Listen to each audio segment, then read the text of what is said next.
మసకబారిన న్యాయవాది కార్యాలయంలో ఒక యువకుడు కూర్చుని ఉండటం మనం చూస్తాము. కొన్నిసార్లు విచిత్రమైన జీవితాలను గడిపినవారు చాలా విచిత్రమైన విషయాలను వదిలివేస్తారు.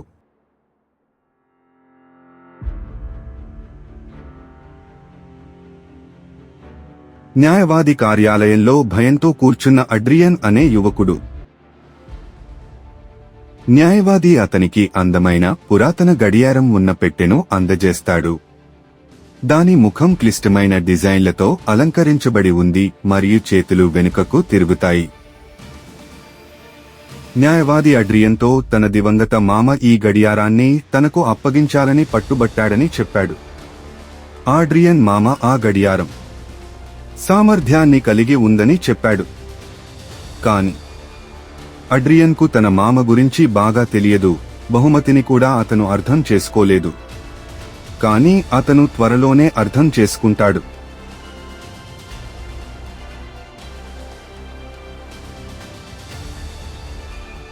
అడ్రియన్ గడియారాన్ని తన మాంటెల్పీస్ పై ఉంచుతాడు.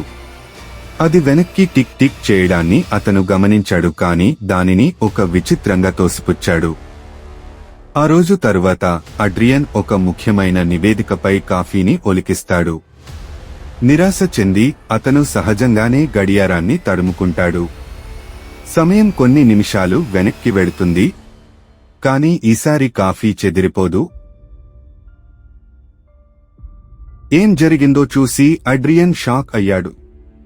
తనను తాను ఇలా ప్రశ్నించుకున్నాడు, అది నిజంగా జరిగిందా?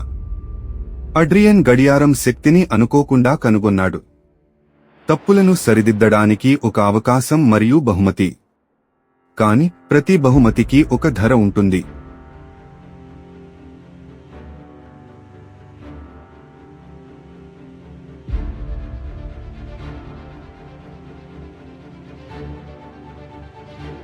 అడ్రియన్ గడియారంతో ప్రయోగాలు చేయడం ప్రారంభిస్తాడు.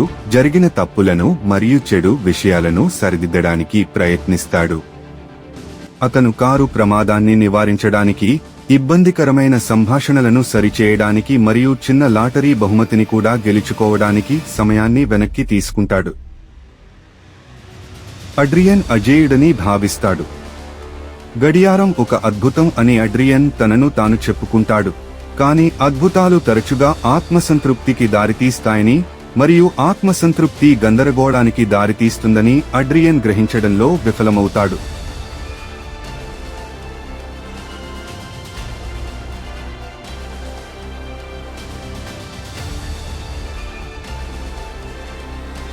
అడ్రియన్ తన స్నేహితుడితో జరిగిన వాదనను సరిదిద్దుకోవడానికి సమయం తీసుకుంటాడు. అయితే ఆ స్నేహితుడు అపరిచితులలాగా భిన్నంగా ప్రవర్తించడం ప్రారంభిస్తాడు. అడ్రియన్ స్నేహితుడు దారి తప్పినట్లు మరియు గందరగోళంగా కనిపిస్తున్నాడు. అడ్రియన్ స్నేహితుడు తనకు అడ్రియన్ తెలియదని భావిస్తున్నట్లు అతనికి చెబుతాడు. తన స్నేహితుడి ప్రకటనతో ఆశ్చర్యపోయిన అడ్రియన్ వారు చాలా సంవత్సరాలుగా మంచి స్నేహితులుగా ఉన్నారని అతనికి చెబుతాడు. అలాంటప్పుడు ఆ స్నేహితుడు తనకు అడ్రియన్ తెలియదని ఎలా చెప్పగలడు? ప్రతి రివైండ్ కేవలం సంఘటనలను మాత్రమే కాకుండా అడ్రియన్ జీవితంలోని భాగాలను కూడా తీసివేసింది. అడ్రియన్ చర్యలు ఖాళీ ప్రతిధ్వనులుగా మారాయి మరియు అతని సంబంధాలు విచ్ఛిన్నం కావడం ప్రారంభించాయి.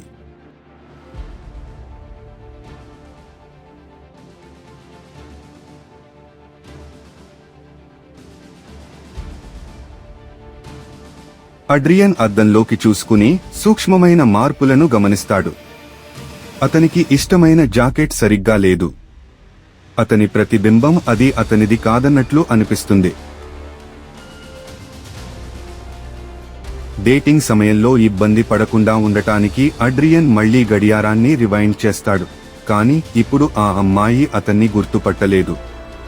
నిజానికి ఆ అమ్మాయి కూడా ఒక అపరిచితుడితో కూర్చున్నట్లు కనిపిస్తోంది మరియు అడ్రియన్ని అతను ఎవరు, వాళ్ళు ఇంతకు ముందు కలిశారా అని అడుగుతుంది. గడియారం తప్పులను సరిదిద్దడమే కాదు, తప్పులు చేసిన వ్యక్తి యొక్క ఇతర జ్ఞాపకాలను కూడా తుడిచివేస్తుందని అడ్రియన్ గ్రహించాడు.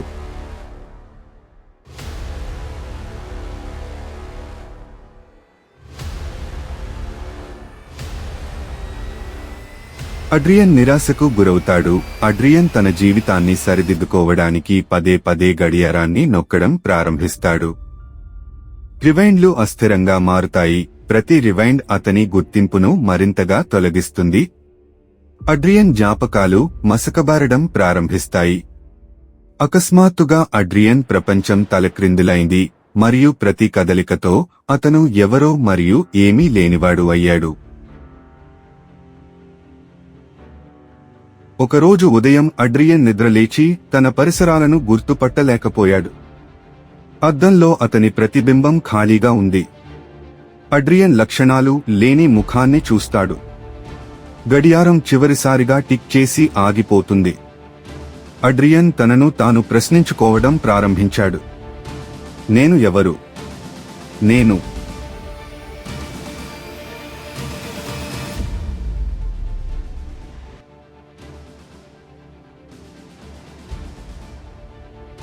అడ్రియన్ తనను తాను చీకటిగా, ఖాళీగా ఉన్న ప్రదేశంలో కనుగొంటాడు. తన దివంగత మామ స్వరాన్ని పోలిన ఒక స్వరం అతని చుట్టూ ప్రతిధ్వనిస్తుంది. కాలం తనలో జోక్యం చేసుకోవడాన్ని క్షమించదని తన మామ తనతో చెబుతున్న స్వరాన్ని అడ్రియన్ వినగలడు. తప్పులను తుడిచివేయడం అంటే నీ జ్ఞాపకాలను కూడా తుడిచివేయడమే అని ఆ స్వరం అడ్రియన్కు చెబుతుంది. ఆ స్వరం అడ్రియన్కు నియంత్రణ కావాలని చెబుతుంది, కానీ నియంత్రణ ఉచితం కాదు.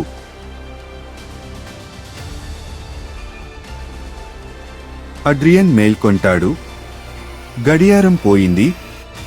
అతని ప్రతిబింబం సాధారణంగానే ఉంటుంది, కానీ అతని జ్ఞాపకాలు భిన్నంగా ఉంటాయి.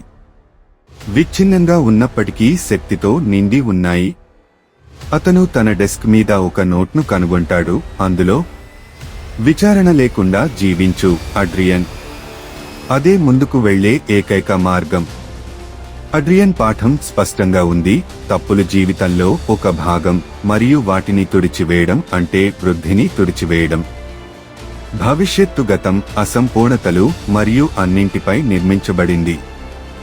అడ్రియన్ ఇకపై తప్పులకు భయపడడు. అవి తనను తానుగా మార్చాయని తెలుసుకుని అతను వాటిని ఆలింగనం చేసుకున్నాడు. ఈసారి అతను పూర్తిగా జీవించాడు, ఒక్క క్షణం కూడా వెనక్కి తగ్గకుండా.